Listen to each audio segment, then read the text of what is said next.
Welcome to Sheela kitchen అండి. ఈరోజు ఈ కేకు రెసిపీ మీతోటి షేర్ అయితే చేసుకుంటున్నాను. పిల్లలు అడిగినప్పుడు అప్పటికప్పుడు ఇలా చేసి పెడితే పిల్లలైతే ఇష్టంగా అయితే తింటారండి. ఇది గోధుమ పిండితో చేసిన కేక్ అండి. బిజీగా 10 నిమిషాలలో చేసుకోవచ్చు. పిల్లలైతే ఇష్టంగా అయితే తింటారు. మెత్తగా సాఫ్ట్గా అయితే అవుతుందండి. ఇలా చేసుకుంటే చూడండి ఎంత సాఫ్ట్గా ఉందో. దీని రెసిపీ ఎలా చేశానో నేను చూపిస్తానండి. చూడండి, ఫస్ట్ ఒక గిన్నె తీసుకొని ఒక కప్పు చక్కెర అయితే తీసేసుకున్నాను కొలతకి.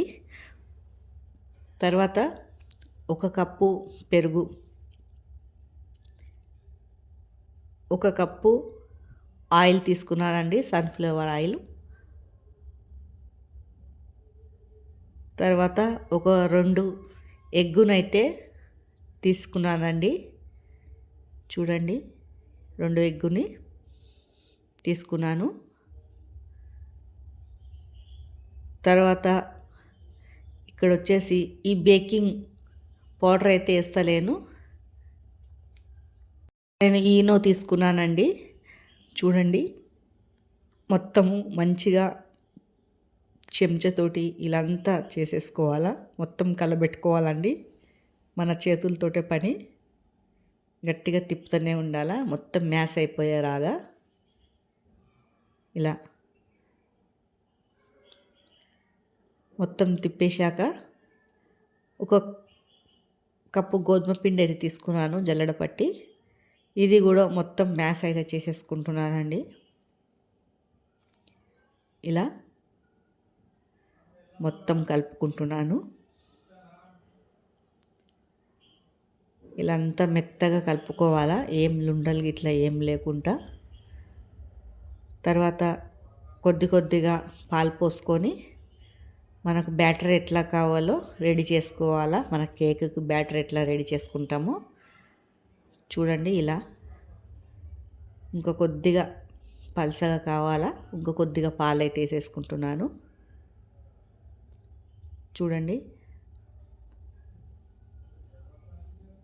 ఈ మాదిరిగా అయితే వచ్చేయాల బ్యాటరు. తర్వాత ఒక గిన్నె అయితే తీసేసుకున్నానండి, దాంట్లో కొద్దిగా ఆయిల్ వేసుకున్నాను.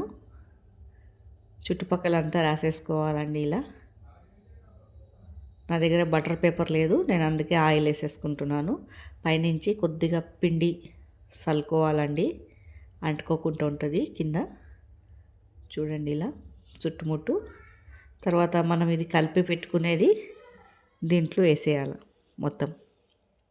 ఇలా మనం పైనుంచి ట్యూటీ ఫ్రూటీ కూడా వేసుకోవచ్చు, కానీ నా దగ్గర లేదు.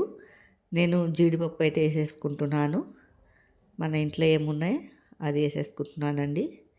ఇలా 3 సార్లు ఇలా చేసేసి, తర్వాత ఈ గిన్నె అయితే పెద్దది తీసుకున్నానండి, వేడైపోయింది. ఇలా ఈ గిన్నెలో పెట్టేసి మూత అయితే పెట్టేయాలండి. టేస్టీగా కేక్ అయితే రెడీ అయిపోయింది.